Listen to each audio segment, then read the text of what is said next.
Good afternoon. Today we're going to talk about estate planning, what it is, why it's important, why you should do it, and what happens if you don't.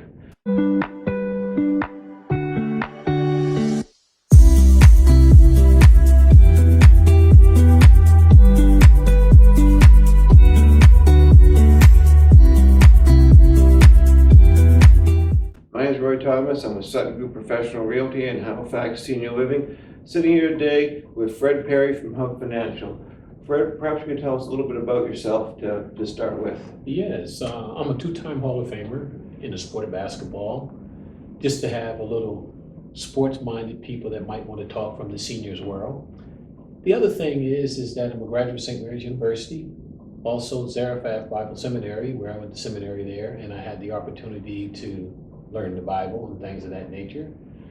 The other wonderful thing that I do is that I help seniors, and I help seniors in the way that will benefit them with the different types of products that we do have in the marketplace for estate planning purposes. One, life insurance, all aspects of annuities.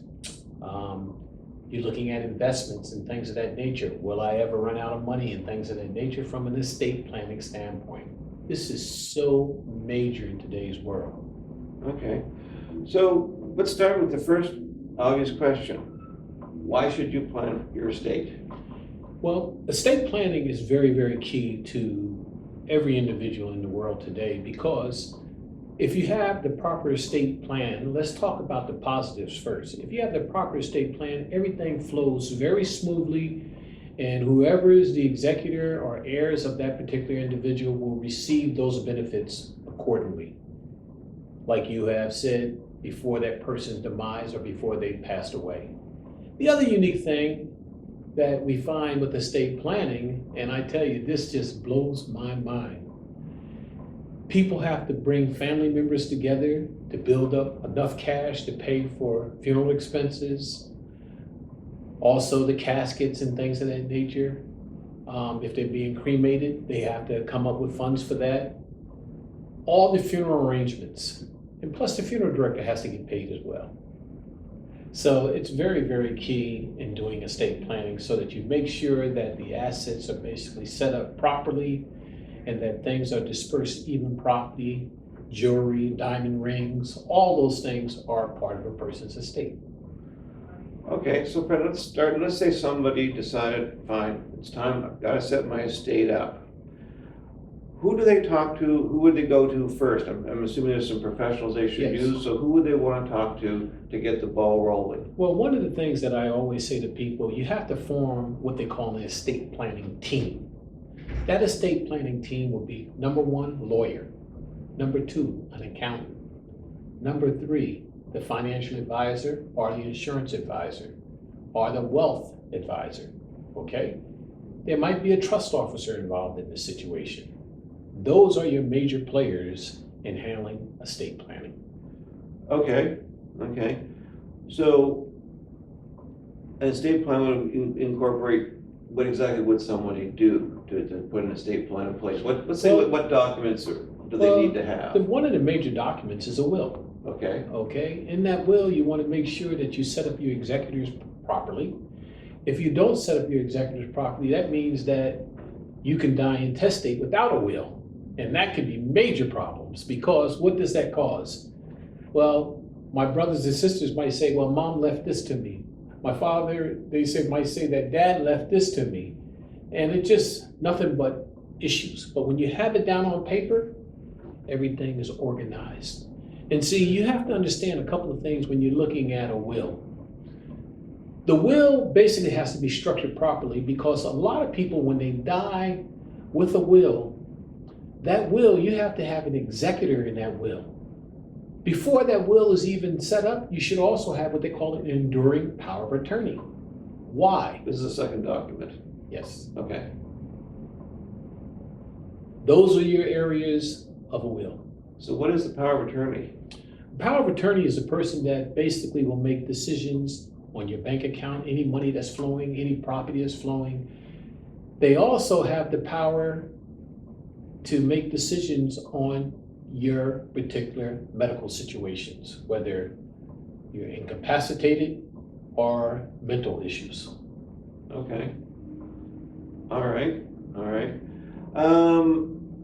What happens if someone dies without a will? You mentioned it's called dying intestate. Mhm. So basically, what happens there if someone dies and there's no will, there's no executor? What would happen? Well, then when they go to the probate will sign what they call an administrator.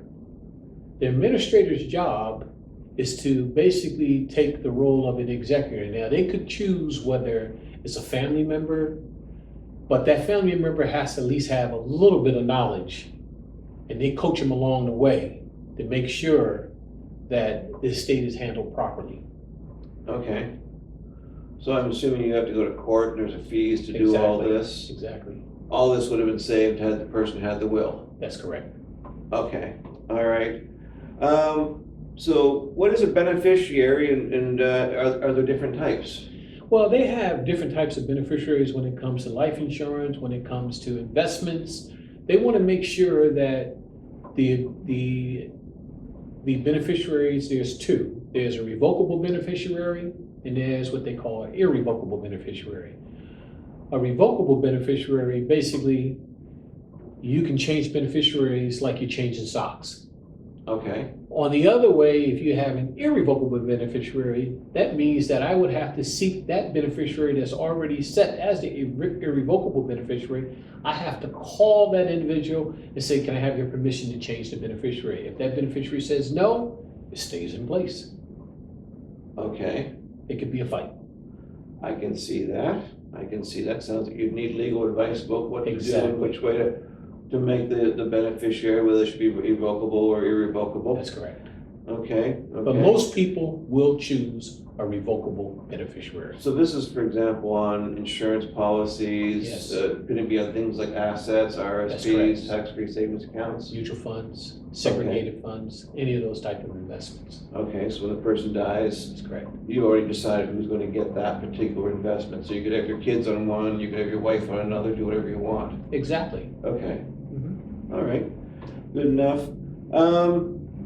So when you die, obviously if you have a will, it has to be probated, That's correct. okay? What exactly is probate? Perhaps you could start by explaining that to people. Probate is basically a legal entity, I like to call it a legal entity, that basically says that when a person brings that will to there, that it's administered properly. If it's not administered properly through the probate, then that means that anybody can walk through the door and take this asset, that asset, but it's done in a legal manner. And it's an organization that's through the court systems, that an individual would basically have to have their papers, or if they don't have their papers in place, then the courts will basically handle it properly. So the probate ensures that the proper executor is in place and and ensures that they act properly. That's correct. I'm assuming that there's paperwork to follow, do they have to file, do they have to? Oh, yes, they have to file different types of paperwork, but that's something that we will get into if we were sitting in front of you and we can share with your lawyer. Your lawyer will basically kick and say that this is what you should do, and that individual would do it at that time if they want to make sure that their estate is properly distributed properly. Okay. So I know there's some things you can do to avoid probate. What financial solutions can help you avoid probate? Well, one of the things is having a named beneficiary on your life insurance policies. That named designated beneficiary under the life insurance umbrella is wonderful, because why? When you have a beneficiary for life insurance, that means that the assets will be transferred once they receive the death certificate, and once they see the physician statement. Within 20 business days, they will have a check in their hand, and it doesn't go through probate at all. Okay, Now, if they have a beneficiary and they say, my estate is my beneficiary, then it has to go through the estate and through probate. okay, so you mentioned that on an insurance policy. So would that be true too, say for a mutual fund or a RSP, a tax-free savings account, that No, gets paid out to the beneficiary? No, mutual funds will go through probate. Those have to go through probate? Yes. Okay, Segregated funds will pass outside of probate because it's under the insurance umbrella.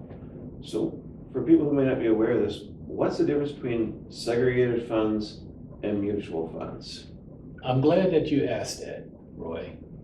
Segregated funds are basically set up, they have the same volatility as a mutual fund, but when they hit year 10 in a segregated fund, they guarantee what? 75% of their principal. Okay, so whatever you put in, so let's say you dropped $100,000 into the account, Okay, we guarantee 75% when it hits year 10. Here's the other thing about a segregated fund that's very unique. That's 10 years for 75. They can, if you go 15 years, they guarantee 100% of your principal. okay, Okay? Now, why the difference between that and mutual funds, which will make it very, very unique? Mutual funds have to go through the court system because why? It's an asset like a stock, because that's what's basically funding those, is a group of stocks okay. from various industries and companies through that mutual fund. And it's like a pie. If you look at a pie and you start to slice the pie, and the pie might have utilities, they might have pharmaceutical companies, they might have banking. You're talking all the different types of Yes. stocks that are owned in the mutual That fund. are tied up in that Okay. mutual fund. Now, that mutual fund overall has to go through probate because it's an investment. And the segregated funds, because they're deemed an insurance product with a That's right. It beneficiary, falls under the Insurance Act. so they don't have to go through probate. That's right. Interesting. Interesting. All right. So that's why I say most of the time when I talk to people, why put your money in a mutual fund? And they say to me, well, my MER, which is your management expense ratio, is low. Mhm. I said, today, segregated funds management expense ratio is very low. They brought them down, have Yes, they? yes, they have. And here's the other beauty. Under insurance, they have what they call a maturity period under that insurance program. And what makes that maturity good? If a person dies the first day and they put $100,000 in, $100,000 is guaranteed to go to the beneficiary. Okay. Okay? Can't do that, can't really say that it's guaranteed with mutual funds or even in the stock market. All right. Okay. So is there anything else that we should be adding about estate planning that people should be aware of? Well, one of the things I would tell people is to look at the annuity side of the business, because annuities are basically designed to provide a lifetime income for people, or they can take it term certain. They can have it 10 years, 15 years, or 20 years. It's their choice. That's good. Now that sounds like something we might want to do in a separate video to cover annuities with some detail. Okay. So why don't we reserve that for a separate video? If people are interested in annuities, we'll have it in the playlist there somewhere. You'll be able to find it. All right, before we wrap up, Brett, if someone wanted to get a hold of you to talk to you about what you do, how you can help them out, or to ask some questions, how could they get a hold of you? They can get a hold of me at 902-989-1041. I'll say it again. 902-989-1041. That's my direct line to me.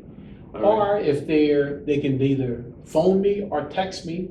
Or the other thing is, if they want to send an email, it's fredcperry11@gmail.com.